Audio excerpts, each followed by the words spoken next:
An ancient temple known for its perilous perch on a cliff face in North China's Shanxi province is set to reopen to the public during the May Day holiday after work to protect it from falling rocks. The 1,500-year-old hanging temple on Hengshan Mountain was closed to tourists after its roof was damaged by a falling rock in October. Workers are reinforcing a barrier above the temple while building a second parallel shelf to ensure double protection.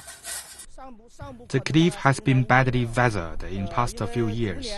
More and more rocks has been falling from above, so have increased the width and height of the protection walls.